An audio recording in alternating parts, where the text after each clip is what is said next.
Thank you, Mr. Chair. And I understand we've already touched on the topic that I'd like to go on already today, but I'd really like to go back and understand a little bit more about the marine mammal impacts. And so for Mr.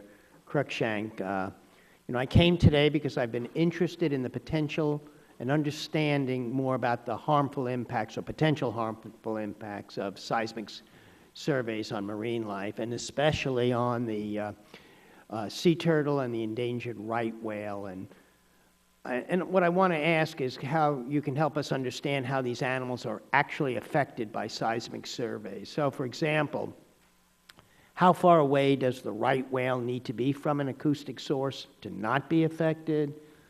What are the immediate and long-term effects? What are the resulting consequences for the animals? I know this may be difficult to answer and may be different for different animals, but just could you give me an overview of what's actually happening here? Yes, I would preface by saying I am not the marine biologist, so if you have questions about specific impacts on specific species, we will be able to get that to you after the hearing.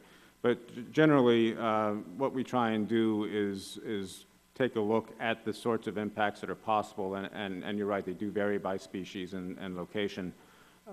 And then a big part of the NEPA process is to try and design mitigation and monitoring measures that would reduce or eliminate those sorts of potential impacts. And so that's a lot of what we're trying to do in this process is try and figure out what conditions we should place on approvals that would best protect those species.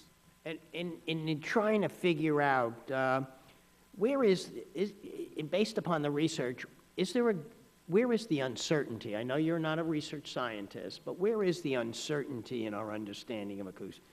Do we need further research? Are we really clear about what those impacts are, or really are we just kind of just assuming that we understand what those impacts are? I think it's a combination of things that there's always additional research that can be done, and we continue to fund research on these very questions. I think what we try to understand through our research is how these species do react to these sound sources and how effective the mitigation measures have been. But there's a lot of species out there, a lot of ocean to cover, and we're continuing to learn new things as we conduct this research, and those things will be considered in future decision making. And you mentioned mitigation measures. Can you be more specific? What are those measures that we use to mitigate these effects?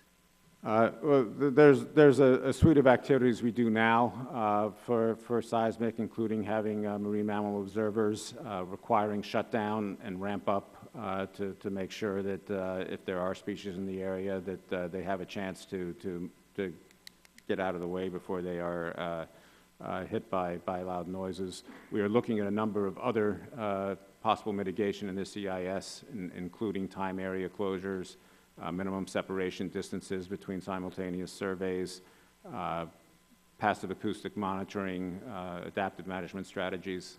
So we're continuing to try to identify best practices and improve our mitigation. So you think that in the preferred alternative in the draft programmatic environmental impact statement, the PEIS, that we really are maximizing these mitigation opportunities?